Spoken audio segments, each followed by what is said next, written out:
Pues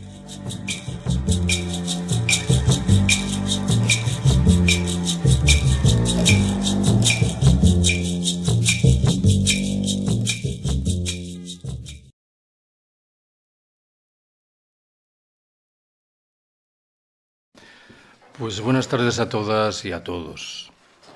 Esta es la sexta o la séptima vez que vengo a Barcelona a hablar de Ucrania y debo confesaros que me resulta difícil contar cosas diferentes. Entre otras, por una razón fácil de identificar. El conflicto está enquistado desde hace bastantes meses, de tal forma que las novedades son más bien escasas.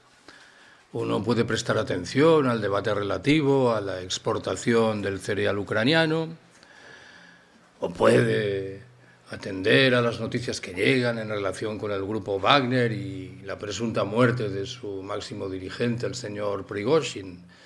Pero las noticias en forma de novedades genuinas faltan. Si quiere ser uno un poco puntilloso, es verdad que en los últimos meses se han hecho valer algunos planes de paz que a mi entender no modifican este diagnóstico general. El último ha sido un plan de paz, alentado por las autoridades ucranianas, pero que creo que respondía más bien al propósito de escenificar el apoyo internacional que estas últimas reciben, que el horizonte de que ese plan ganase terreno. En mi visión, cuando leí los términos de lo que rezaba, partía de la presunción de que Rusia había perdido la guerra, y Rusia no ha perdido la guerra. El conflicto, lo repito, está enquistado. Antes del verano, recordaréis que cobró cuerpo también un plan chino que fue objeto de un rechazo unánime por las cancillerías europeas, que entendían que China es un aliado de Rusia, de tal manera que difícilmente lo que reivindicaba Pekín podía ser moderadamente ecuánime. Quiero recordaros, sin embargo, que en ese plan se incluían, al menos en la retórica, otra cosa es la realidad, dos elementos que constituían aspectos que a buen seguro acariciaban los gobernantes ucranianos. Era la defensa, el primero, la defensa de la integridad territorial de la República, y el segundo, el rechazo de las amenazas de uso de armas nucleares que con toda evidencia habían sido proferidos fundamentalmente por el presidente ruso Vladimir Putin. Al margen de lo anterior, me parece que no está de más que sugiera que esa alianza entre Rusia y China es más débil de lo que pudiera parecer. Cuando me han preguntado al respecto, he llamado la atención sobre tres diferencias importantes entre estas dos potencias. La primera remite al tamaño de las economías respectivas. Cuando la Unión Soviética se desintegró en 1991, el tamaño de la economía rusa era muy similar al de la economía china. Hoy el tamaño de la economía china es entre 4 y 5 veces superior al de la economía rusa, algo que bien podéis intuir genera capacidades de presión y de influencia muy diferentes. El segundo elemento de tensión lo aporta el hecho de que, aunque se le preste poca atención a la cuestión, la visión de las relaciones internacionales que defienden los gobernantes en Pekín es muy diferente de la que blanden los gobernantes rusos. China entiende el planeta dividido entre dos grandes potencias, Estados Unidos y la propia China, que en esta tarea habría sustituido a la Unión Soviética de antaño. Para Rusia, en cambio, el planeta está marcado por la presencia de media docena de grandes potencias que deben competir o llegar a acuerdos entre sí. Hablo de Estados Unidos, de la Unión Europea, de la propia Rusia, de China, de Japón y de la India. Hay un tercer y último elemento de fricción que desdibuja las claridades en lo que hace al perfil de esa alianza. Os pido que pongáis un momento la mirada en la frontera ruso-china en Asia. Al norte, en Siberia, la densidad de población es muy baja. Al sur, en China, bien lo sabéis, hay, pese a todo, una formidable ebullición demográfica. Los gobernantes locales rusos en Siberia y, por extensión, los gobernantes en Moscú temen como por ensalmo que un incremento sustancial de las relaciones comerciales bilaterales con China acabe por propiciar la llegada paulatina de poblaciones chinas que vengan a alterar ese delicado equilibrio demográfico en la Siberia rusa, algo que a la postre se traduce en una especie de freno casi biológico al crecimiento de las relaciones correspondientes. Bueno, primera cuestión que quiero abordar, lo hago siempre. Me parece que tiene sentido que dedique algún tiempo a glosar el papel asumido por nuestros medios de comunicación en relación con esta guerra. Si tengo que retratarlo de manera rápida y pedagógica, hablaré en primer lugar de censura, de aquellas opiniones que se atreven a sugerir que las potencias occidentales también tienen responsabilidad en la gestación de esta guerra. El segundo es el despliegue de un discurso maniqueo que dibuja un conflicto entre un ejército asesino, el ruso, y un grupo de monjitas del lado ucraniano. Y el tercero, en fin, es el ascenso de una creciente rusofobia que ha recibido en determinados circuitos la respuesta de una inquietante ucraniofobia. Si en estas condiciones ha permanecido vivo algún debate, ahí estaban los tertulianos para aniquilarlo. Creo que sabéis que el principal experto español en Ucrania ha ejercido hasta hace unos meses como presidente de Cantabria, el señor Miguel Ángel Revilla. Cuando se produjo la invasión rusa, el primer fin de semana posterior, yo anoté con ironía que esperaba que en la sexta noche invitasen a Miguel Ángel Revilla para glosar lo ocurrido. Lo puse en broma, pero allí estaba el buen hombre por la noche. Una de las consecuencias de esto que cuento es que el discurso mediático y el contramediático se asienta en eso de al enemigo ni agua. Si uno declara que no siente ninguna simpatía por la política de Estados Unidos en Ucrania, tiene que ser por definición un simpatizante de la ignominia del presidente Putin, y viceversa. Si uno critica a Putin, tiene que ser un agente de la OTAN. Permitidme que os cuente un par de historias personales que creo que retratan bien esto. Cuando se inició el conflicto hace 1 año y medio, yo decidí no conceder entrevistas a los medios. Y me parece que no me equivoqué. En el mes de marzo del año pasado, recibí, sin embargo, una solicitud de entrevista procedente del diario.es, que llegaba a través de la editorial en la que publico mis libros, y decidí hacer una excepción simplemente por cortesía. En la editorial, aunque no lo verbalicen, parece que piensan, publicamos tus libros, Carlos, y luego tú pasas de hablar con los medios. Intercambié unos mensajes con una periodista del diario.es y le dije que esa noche tenía 3 o 4 horas libres, que me enviase las preguntas y que procuraría responderlas por escrito. Y cuando llegué a casa y encontré esas preguntas me quedé coscado. La pregunta prototipo era, ¿cómo es el sistema de partidos en la Ucrania subcarpática? Yo respondí que no me interesaba esa entrevista, que en ese momento me parecía que era importante llamar la atención sobre la responsabilidad de las potencias occidentales en la gestación del conflicto. Y esperaba que la periodista me dijese, bueno, no te preocupes, Carlos, reconfiguramos, reorientamos la entrevista. No volví a saber nada más del diario.es. La historia se repitió 2 o 3 meses después, cuando recibí un mensaje, en este caso de una agencia de noticias rusa, de la agencia TASS. Me proponían ahora, como podéis intuir, una entrevista sobre la OTAN. Yo hubiera respondido con gusto que concedería esa entrevista siempre y cuando me hicieran otro sobre la actitud de Moscú en la guerra ucraniana, pero esto, claro, lo segundo no les interesaba. Alguien podría pensar que en estas condiciones la posibilidad de que emerjan discursos contestatarios ha quedado reducida prácticamente a la nada. Es lo que pienso yo. Pero aún así, esos discursos emergen a través de caminos en ocasiones muy alambicados. Permitidme que proponga el ejemplo principal de lo que quiero decir. No penséis mal de mí porque rara vez veo La Sexta Noche. Creo que ya lo han cerrado ese programa. Pero un día escuché un trecho de una entrevista que le hacían a José Bono, bien lo recordaréis, presidente de Castilla-La Mancha en su momento, ministro de Defensa español.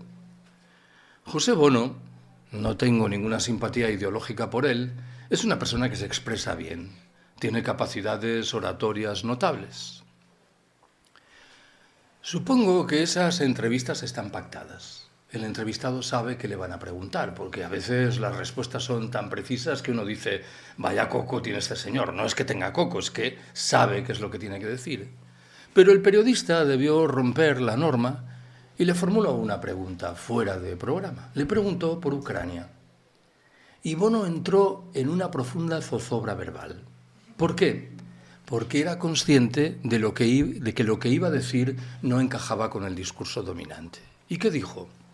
Explicó que cuando era ministro de Defensa español había mantenido varias entrevistas con el ministro de Asuntos Exteriores de la Federación Rusa, el señor Lavrov, y Lavrov le había repetido una y otra vez machaconamente que Rusia estaba siendo ninguneada en el panorama internacional, aguijoneada, colocada en una situación cada vez más difícil y que ese tipo de marginaciones conducían a escenarios poco saludables.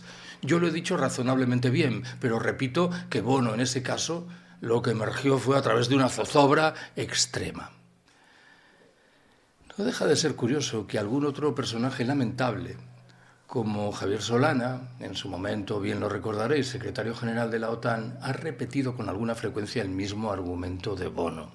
Yo no sé si por detrás, para ser honrado, no habrá una especie de reyerta intergeneracional, que viene a decir en labios de Solana: nosotros hicimos las cosas bien y no nos enfrentamos a un conflicto tan lamentable como este, a diferencia de nuestros sucesores. Segunda observación que quiero haceros.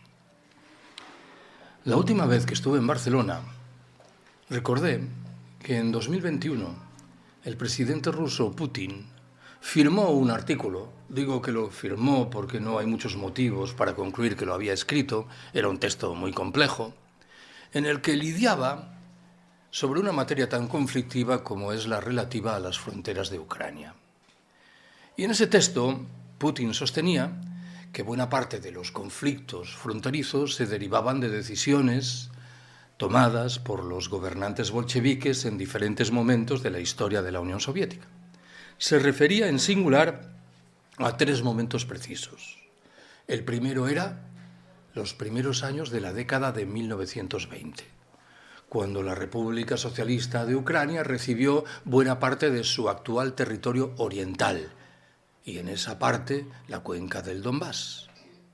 El segundo momento se registró al finalizar la Segunda Guerra Mundial.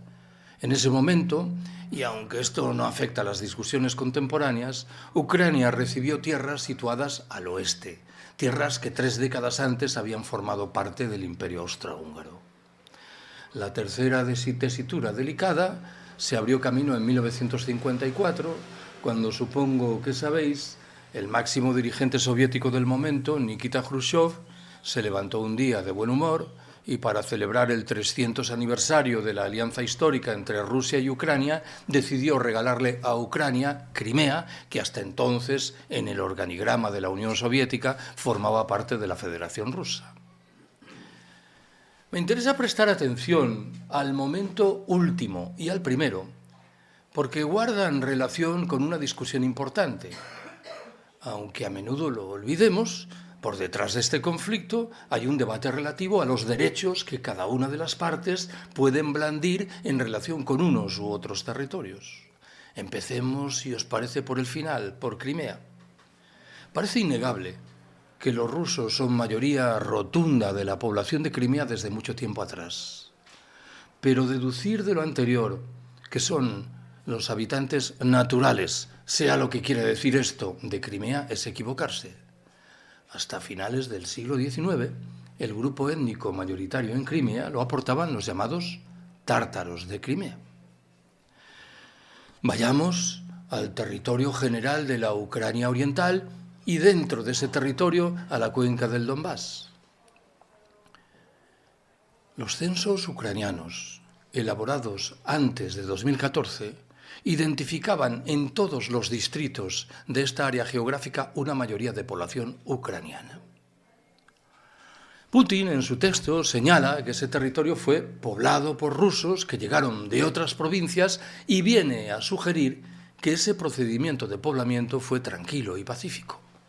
Por detrás había una lógica imperial, la del Imperio ruso, que se manifestó tanto en Crimea, de la mano de un proyecto encaminado a reducir la presencia de los tártaros, como en esas regiones de Ucrania. De esto que acabo de contaros, parece que puede deducirse legítimamente que las demandas de Rusia en relación con esos territorios no están justificadas. Bueno, me parece una conclusión legítima, pero debo apostillar que tampoco parecen muy justificadas las demandas de Ucrania. ¿En qué sentido lo digo? Nunca ha habido una mayoría de población ucraniana en Crimea, en ningún momento de la historia.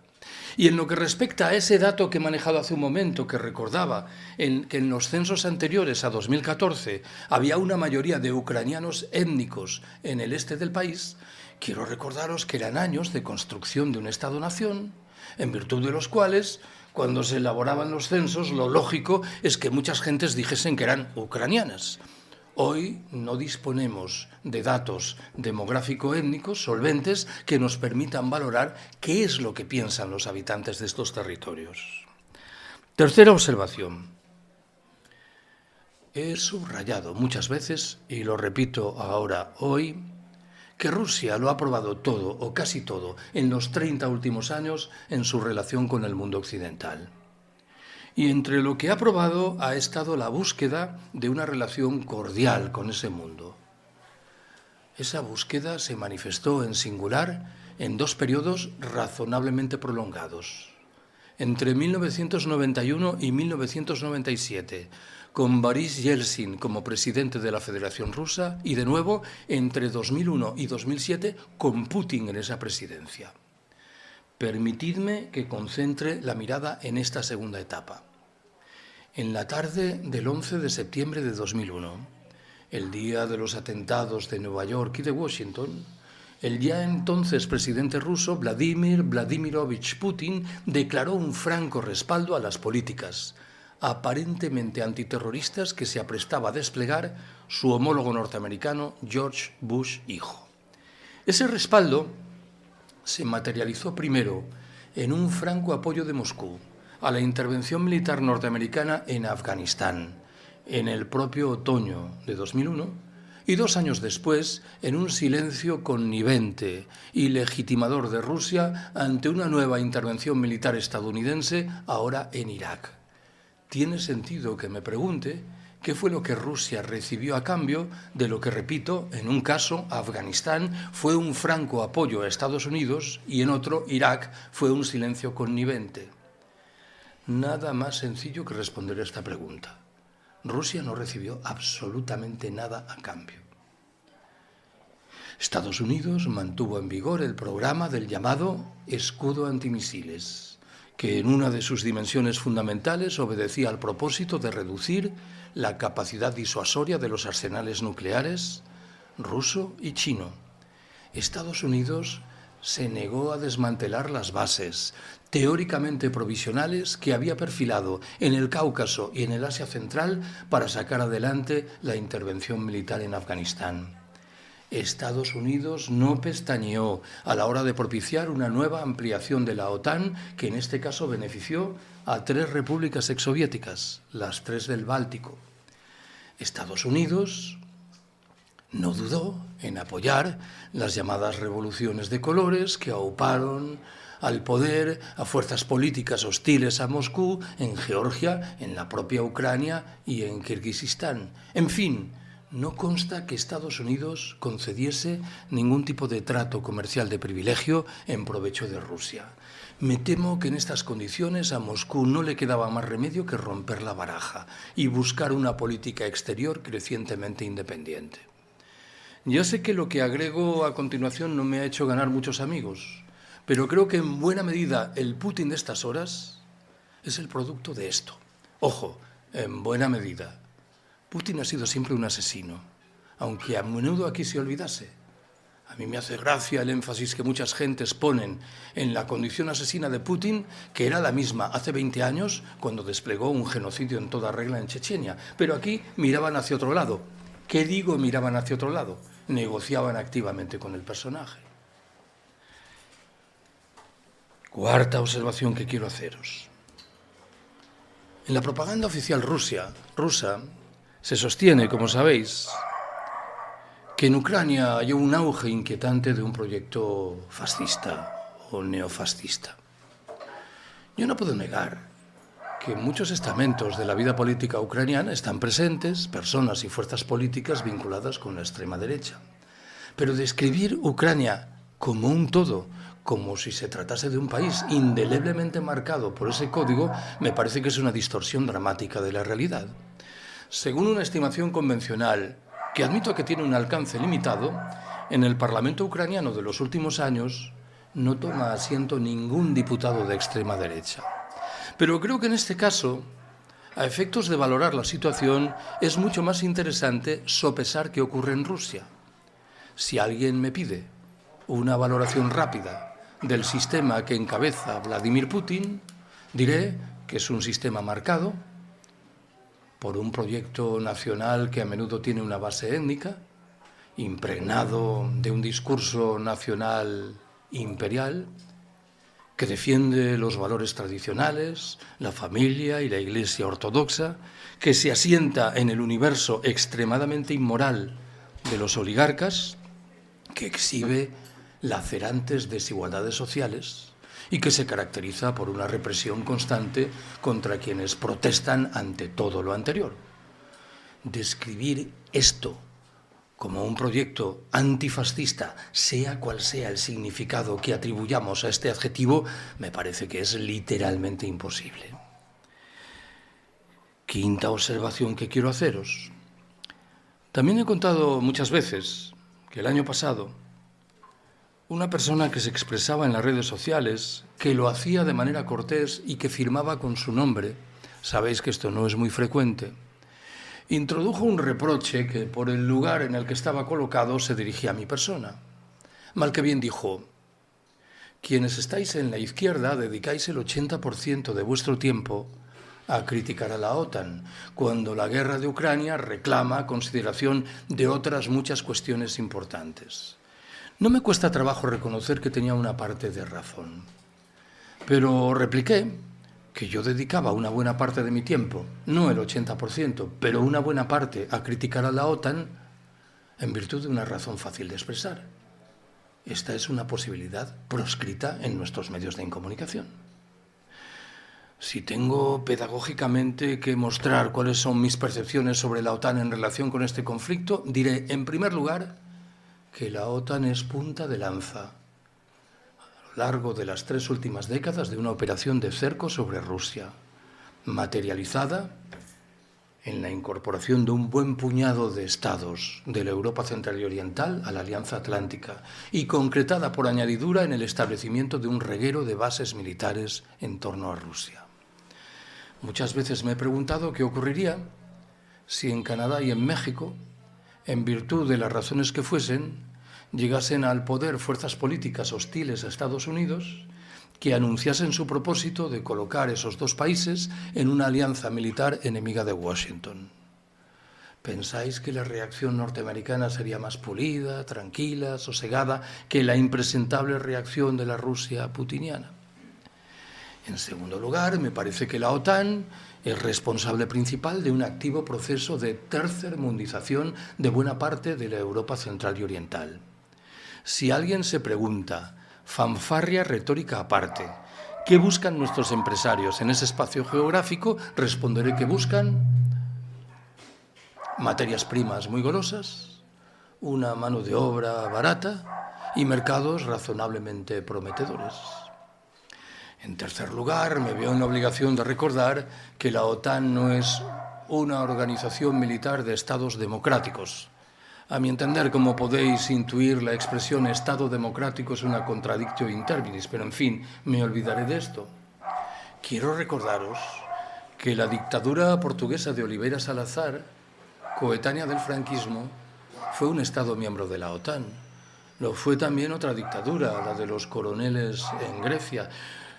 Lo son en estas horas la Polonia y la Hungría de los gobiernos de extrema derecha, y lo es la Turquía de Erdogan, responsable de un genocidio en toda regla en el Kurdistán. En fin, la OTAN me parece que es responsable central de la entronización de códigos de doble moral que invitan a tratar de manera diferente a los amigos y a los enemigos, a los poderosos y a los débiles.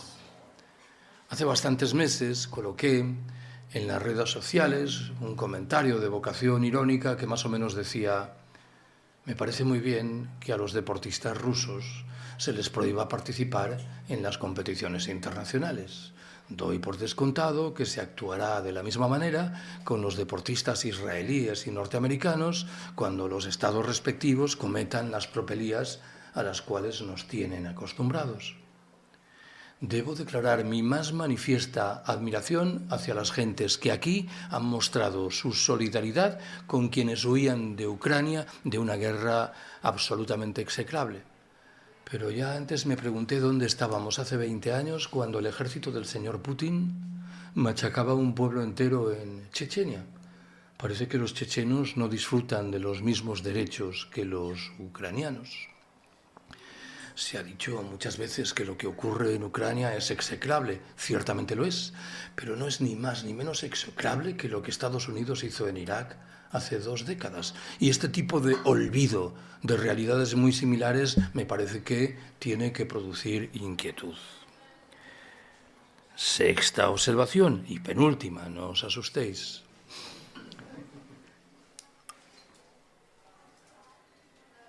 En uno de los libros que está allí, titulado En la estela de la guerra de Ucrania, en las páginas finales enuncia una especie de mea culpa, que nace del hecho de que me percato de que la mayoría de los análisis que vuelco en esas páginas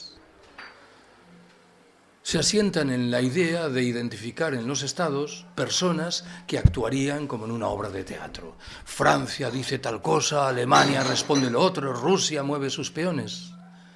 A mí los estados no me interesan, y si me interesan es para rechazarlos. Lo que me interesan son las gentes que viven en los estados y se oponen a los grupos humanos dirigentes. Y estas gentes han sido sistemáticamente olvidadas entre nosotros.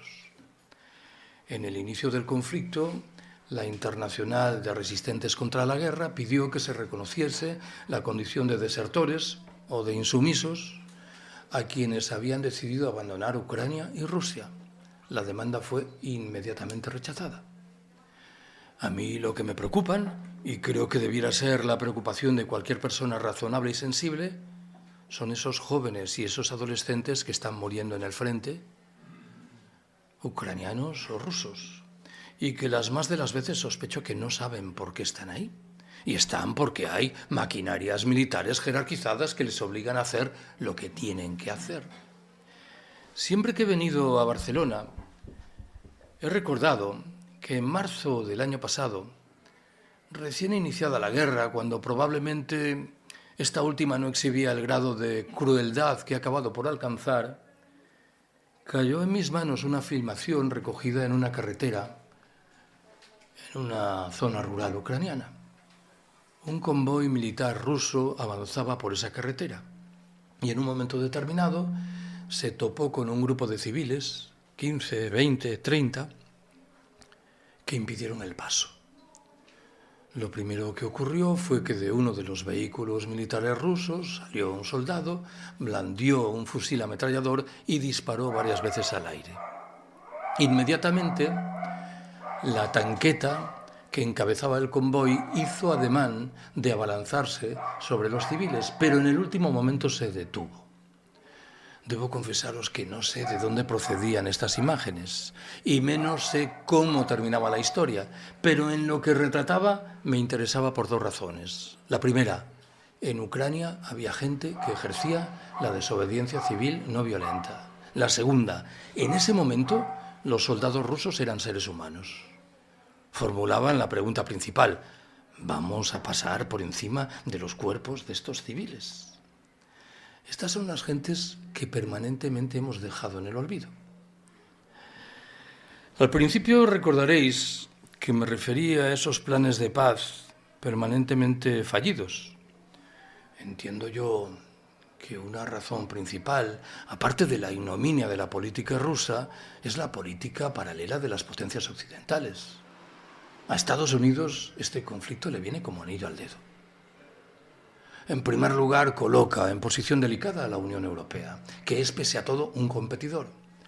Más allá de ello, el conflicto está permitiendo que el complejo industrial militar norteamericano y la industria energética obtengan pingües beneficios. He recordado muchas veces una obviedad. Washington y San Francisco están muy lejos de Moscú y de Kiev, pero Moscú y Kiev están muy cerca de Varsovia o de Bruselas. ¿Qué me gustaría a mí que ocurriera en el terreno de la alta política? Me gustaría que se reanudasen inmediatamente las conversaciones de paz, que se alcanzase un acuerdo de alto el fuego, que el ejército ruso se retirase de Ucrania, que se abriesen camino fórmulas que garantizasen la plena seguridad de la Federación Rusa y entre ellas el compromiso de que Ucrania no se sume a la OTAN, que se convoquen, ¿por qué no?, referendos de autodeterminación en aquellos oblasti, en aquellos distritos ucranianos en los cuales hay dudas en lo que respecta al criterio mayoritario de la población: Donetsk, Lugansk, Zaporizhia, Jersón y la propia Crimea. Y en fin, que si es posible, se encauce a los criminales de guerra que puedan estar en uno u otro bando. Creo que no preciso recordaros lo lejos que estamos de este horizonte. También me da por recordar, siempre que vengo a Barcelona, que cuando presenté uno de esos libros en Can Batlló en mayo del año pasado, en el debate posterior tomó la palabra un joven ruso, se llamaba, como no, Vladimir. No estará por aquí Vladimir, ¿verdad? No. Y me preguntó con enorme candor qué es lo que yo entendía que tenía que hacer la oposición a Putin.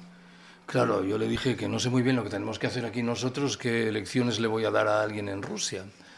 Pero me salió del fondo del alma, de la mano de un argumento mitad irónico y mitad serio. Le dije, lo que tenéis que hacer es ocupar las fábricas y crear soviets como en 1905 y 1917.